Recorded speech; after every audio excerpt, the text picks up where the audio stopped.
Matt Bernier, joined by DRS National Handicapper Mike Watchmaker, the third and final for this Saturday's Weekend Warrior. We go back to the Big A.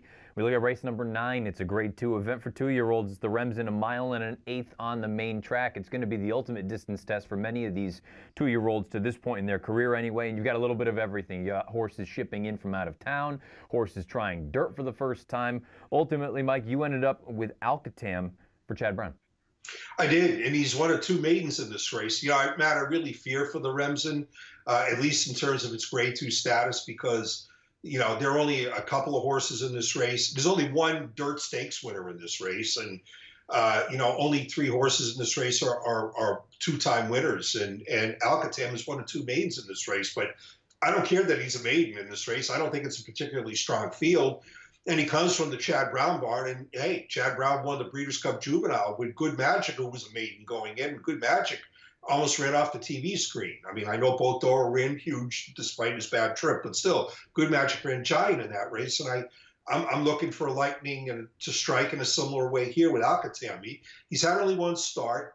He ran well in that start. He was sluggish in the early stages, was wide around the turn, and was finished gaining 3rd.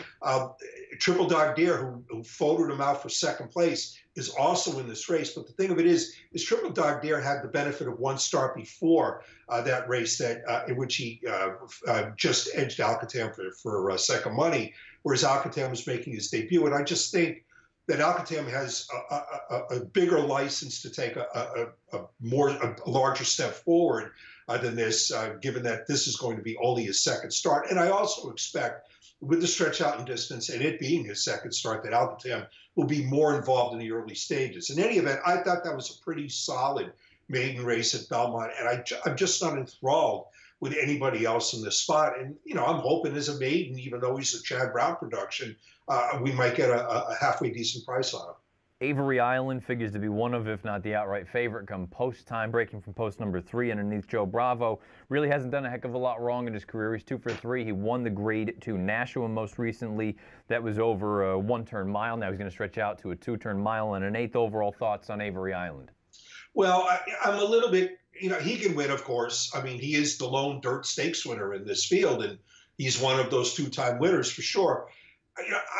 But I'm leaning against him because I don't think the field that he beat in the National was particularly strong. Not that this one's a killer field, but I just don't think it was particularly strong. And I thought he got away with a relatively soft early pace in the National. And I just don't think that's going to happen for him this time around. And, I think he's going to have to pay a bigger price up on the front end. And, he's the son of Street Sense. I mean, yeah, okay, Street Sense was, a Grade 1 winner going 9 furlongs like this race is. But, a lot of his get are basically sprint-oriented types. So I'm not necessarily sold on Avery Island as the favorite going 2 turns for the first time.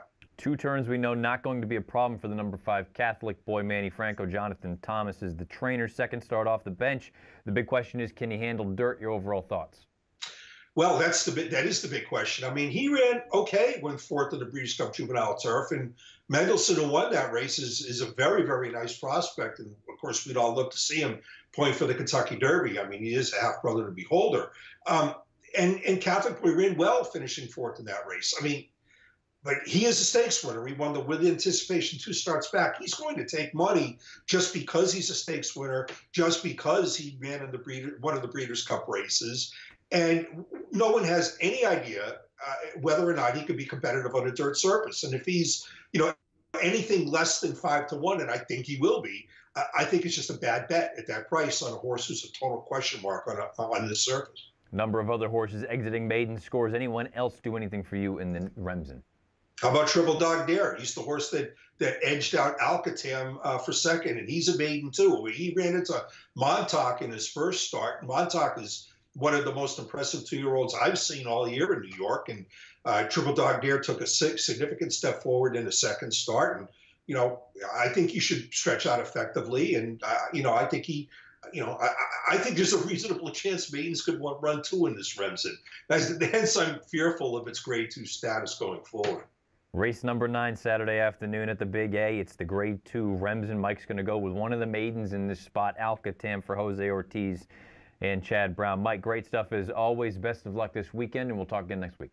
Thank you, Matt.